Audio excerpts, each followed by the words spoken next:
है ना, ये पावर के नशे में चूर थे बड़ा बाबू। ये सीधे सिखाते हैं एक भी गाड़ी नहीं देंगे।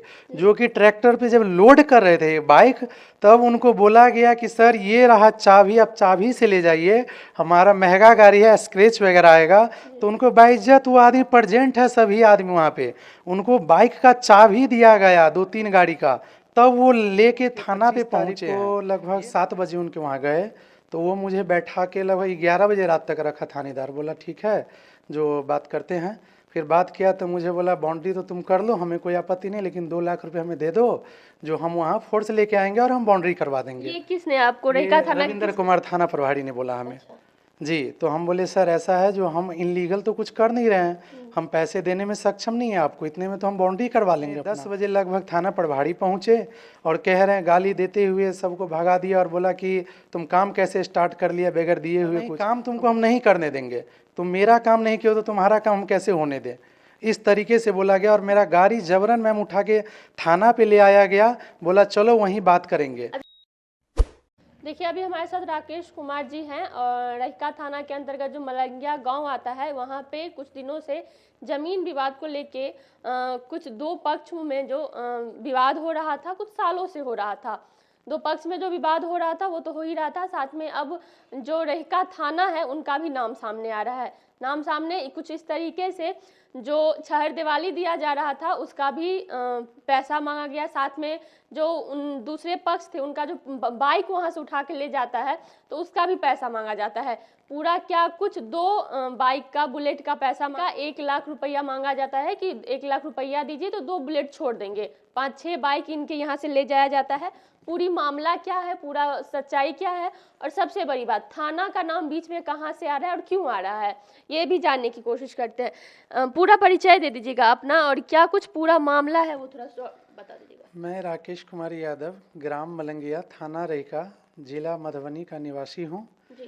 मैम, हमारे यहाँ अंचल अधिकारी रहिका के मापी प्रतिवेदन के अनुसार ज़मीन का सब कुछ दिया गया कि आप जाइए बाउंड्री कीजिए। तो हम सोचे कि जब सीओ साहब बोल दिए हैं तो एक बार हम थाना से भी मिल के जाके सहयोग मांग लेते हैं।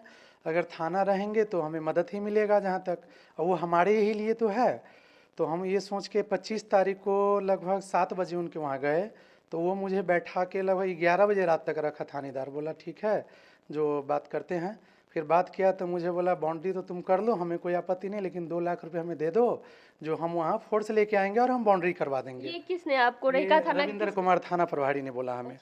जी, तो हम बोले सर ऐसा है, जो हम इनलीगल तो कुछ कर नहीं रहे हैं, हम पैसे देने में सक्षम नहीं है आपको, इतने में तो हम बाउंड्री करवा लेंगे अपना। तो बोला कि ठीक है, अगर नहीं दोगे तो जाओ काम मत करना। हम बोले सर हम काम करेंगे और लीगली करेंगे, अगर किसी को दिक्कत है तो आप आइएगा, पेपर हमारे पास है, हम पेपर दिखा देंगे, उसके लिए हमें कोई इशू नहीं है।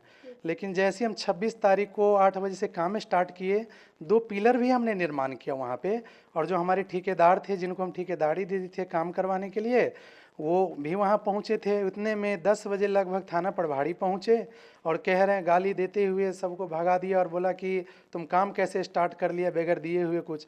हम बोले सर हम आपको 1 रुपये नहीं देंगे, क्योंकि मेरा काम लीगल है, कोई हम अनलीगल नहीं है जो आपको हम पैसे देंगे।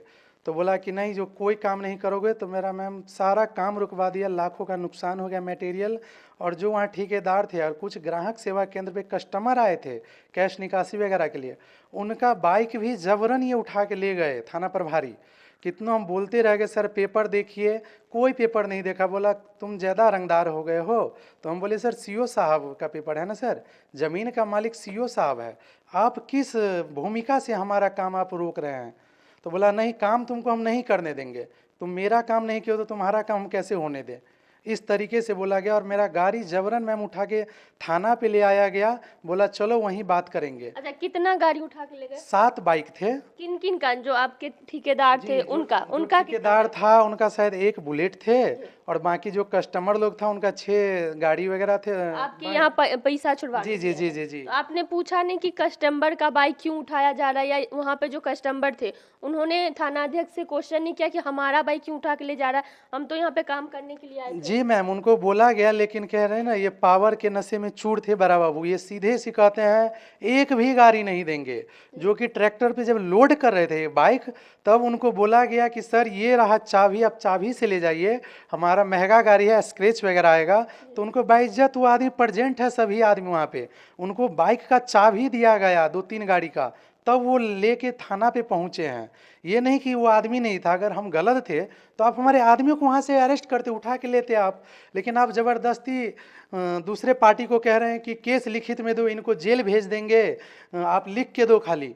अच्छा, क्या फिर उसके बाद क्या कुछ बाइक के लिए पैसा मांगा गया? तो 2 ही बाइक का क्यों बोल रहे थे कि 1 लाख रुपया दीजिए तो 2 बाइक छोड़ देंगे, बाकी बाइक का फिर? मैम हमें थाना पे बुलाया, हम लोग 3 बजे थाना पे गए। उसके बाद बातचीत के क्रम में पहले तो हमने बोला कि सर मेरा भी एफआईआर करिए, मेरा भी क्षति हुआ है, आप लोग आ गए तो मेरा भी घर में सारे घुस के काउंटर तोड़ के कुछ कैश वगैरह थे सारे ने लूट लिया। तो उसके बाद हम भी गए तो गाली दे के थाना से भगा दिया। और जो आदमी, किसने गाली दी आपको? ये रविंदर कुमार जी, अच्छा, थाना अध्यक्ष थाना ने प्रभारी। गाली- उसके बाद हम बोले सर, जो शाम में भी बोले कि सर गाड़ी छोड़ दीजिए, कम से कम ये 2 बुलेट छोड़ दीजिए। तो बोला 2 बुलेट छोड़ेंगे 1 लाख रुपए लगेगा, उससे कम में नहीं छोड़ेंगे। उसके बाद वो 8 बजे रात तक जब हम बोले सर हम पैसा 1 रुपये नहीं देंगे, फिर वो जब्ती सूची बना के इनलीगल तरीके से सर सभी बाइक पे उन्होंने केस कर दिया। अच्छा, जी तो ये जो आपकी दूसरे पार्टी है जिनसे आप लोगों का जमीनी विवाद चल रहा है, क्या नाम है उन लोगों का? और आपके चाचा लगेंगे वो जी लोग? जी जी जब जमीन का मामला था तो हो सकता है कि दादा पुरखा से जमीन चलते आता है हम लोगों में, तो क्या पेपर भी था आप लोगों के पास? तो फिर ये चाचा लोगों से ये विवाद क्यों शुरू हुआ था? मैम सभी ज़मीन का मेरे पास पेपर है, जहाँ मेरा घर है हम लोग 2005 में यहाँ से सबको भगा दिया गया। भगा तो दिया पहले से ही, 1990 में हमारे पापा एक्सपायर हो गए तो सबको भगा दिया हम लोग। किसने भगाया था? हमारे दादाजी, चाचा जी, ये गंदे नीयत के चक्कर में कि ज़मीन इनका हम हड़प लेंगे, इसलिए हम लोग को भगा दिया गया। तो हम लोग 10-15 साल अपने मामा के यहाँ हम रहे हैं।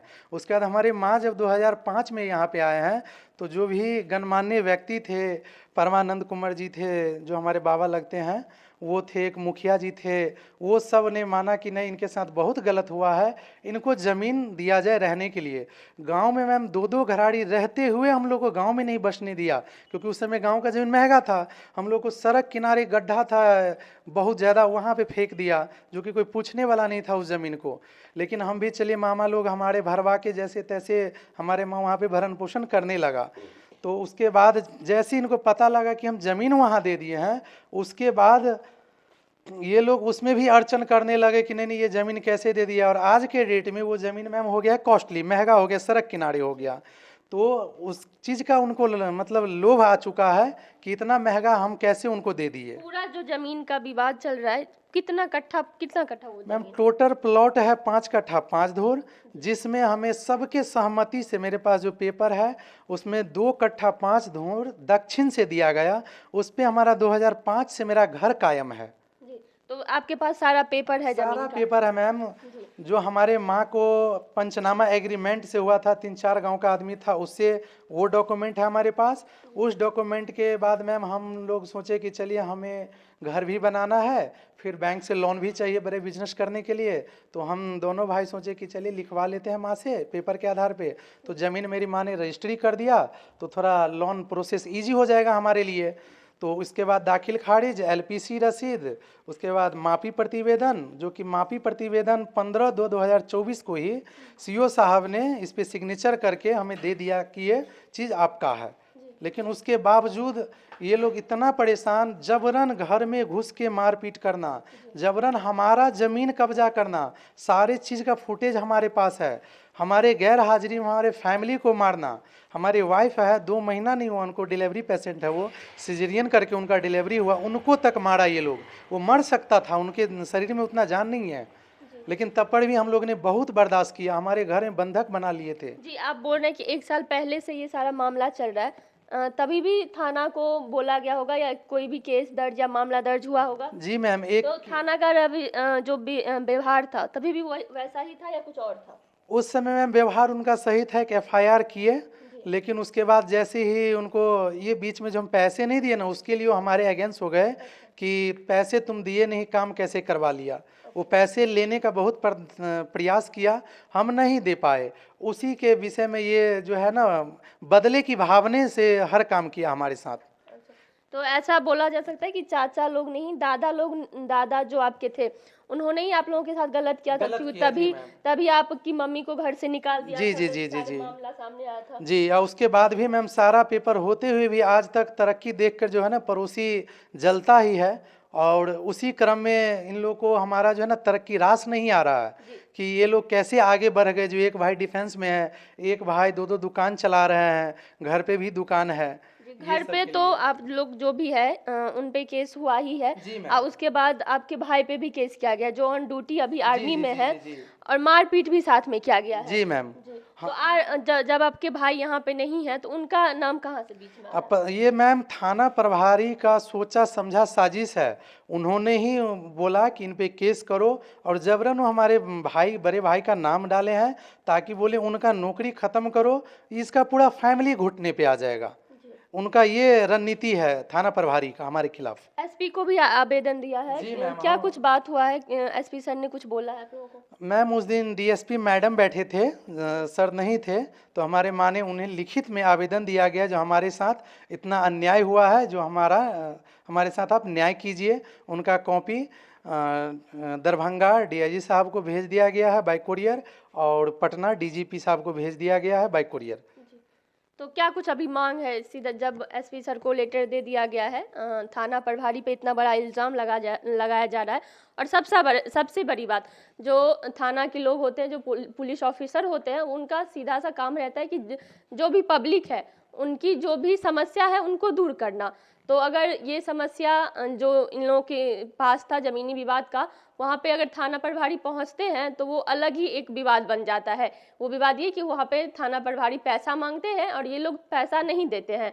उसको लेके केस को और उलझाया जाता है, दूसरे पक्ष पे से कह के, जैसा कि इनका कहना है कि दूसरे पक्ष को कह के जो थाना प्रभारी इन लोगों पे फिर से केस करवाता है, और इनके भाई जो आर्मी में है, ऑन ड्यूटी है अभी, उन पे भी केस करवाया जाता है। एसपी सर को भी लिखित दे चुका है, अभी दे चुके हैं ये लोग पेपर। जी मैम जी। और पटना तक भी पेपर जा चुका है। लेकिन सीधी सी मांग है, जो एसपी सर है उनसे हम लोग भी गुजारिश करेंगे, जो भी कुछ मामला है सीधा जो भी जांच है वो जांच किया जाए, और दोनों पक्ष का जो मामला है वो बीच में रखा जाए, वो उसका सल्यूशन किया जाए। कुछ कितने दिन तक 1 साल से मारपीट चल रही है या बाताबाती चल रही है, कितने दिन तक ये आखिर? जब तक किसी को कुछ हानि ना हो तब तक ऐसा मामला जो है चलता ही रहेगा। इससे अच्छा है कि कुछ किसी को कुछ गलत हो, इससे पहले ही इस मामला पे जो भी कार्रवाई हो वो किया जाए। और एसपी सर इस पे जो भी पुलिस प्रशासन का भी नाम आ रहा है, तो खुद से जो है वो देख रेख किया जाए कि क्या कुछ है, क्योंकि रहिका थाना के एसएचओ पे भी मामला, ये जो पैसा लेने का रंगदारी का जो है मामला सामने आ रहा है। जैसे कि मैम हमें जहाँ तक पता है, जो हमारा ज़मीन है या जो भी ज़मीन है उनका अंचल अधिकारी होते हैं सीओ साहब मालिक।